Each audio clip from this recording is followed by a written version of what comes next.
1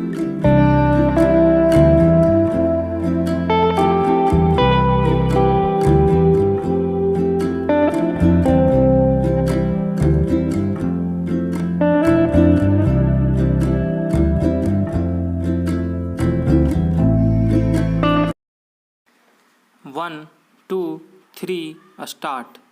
अब जब यह स्पष्ट हो गया है कि पूंछ में सेना के वाहन पर किया गया हमला आतंकियों की करतूत है, तब फिर आवश्यक केवल यह नहीं है कि उसकी जांच राष्ट्रीय जांच एजेंसी यानी NIA करे, बल्कि यह भी जरूरी है कि हमला करने वाले आतंकियों तक पहुंचा जाए। इन आतंकियों तक पहुंचने के साथ उनके समर्थकों और उनके आकाओं पर भी शिकंजा कसा जाना चाहिए। आमतौर पर ऐसे हमले तभी होते हैं जब आतंकियों को स्थानीय स्तर पर सहयोग और समर्थन मिलता है।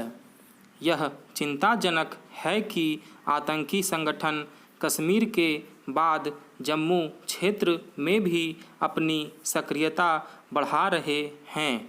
पिछले कुछ समय में वे जम्मू संभाग में कई घटनाओं को अंजाम दे चुके हैं। स्पष्ट है कि जैसे कश्मीर घाटी में आतंकियों के सफाये के लिए अभियान चलाया जा रहा है, वैसे ही जम्मू संभाग में भी चलाया जाए।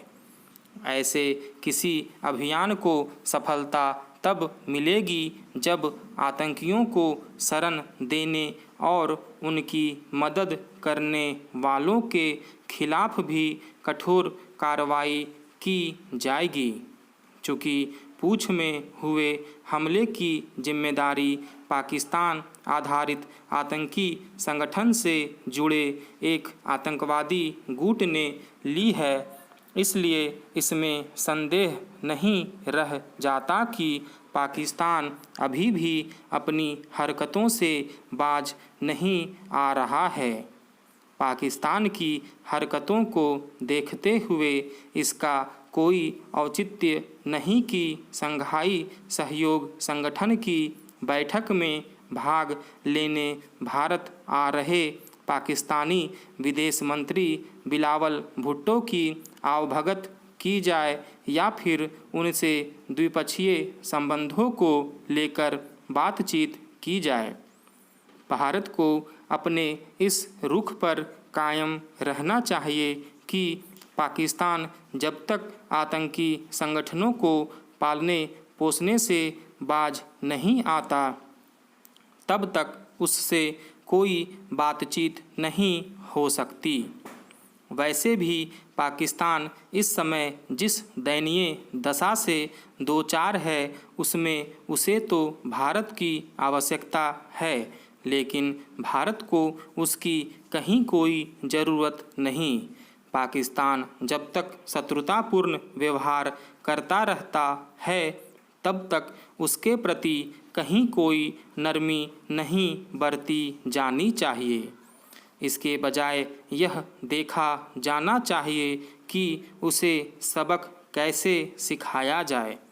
पाकिस्तान भले ही बदहाली से ग्रस्त हो, लेकिन वह कश्मीर को अशांत रखने से बाज नहीं आ रहा है। वह तब तक बाज आने वाला भी नहीं जब तक वह उस आतंकी ढांचे को पोषित करने की कीमत नहीं चुकाता जो जम्मू कश्मीर में भारतीय हितों पर चोट करता रहता है। चूँकि पाकिस्तान में आतंकी ढांचा पहले की तरह कायम है, इसलिए सीमा पार से आतंकियों की घुसपैठ की कोशिश होती ही रहती है। हैरानी नहीं कि पूंछ में हमला करने वाले आतंकी सीमा पार से ही आए हों। पूंछ में हुए जिस आतंकी हमले में हमारे 5 जवानों को बलिदान देना पड़ा, उससे सेना को यह सबक सीखने की भी आवश्यकता है कि सैनिकों की सुरक्षा में किसी भी तरह की लापरवाही घातक हो सकती है। स्टॉप।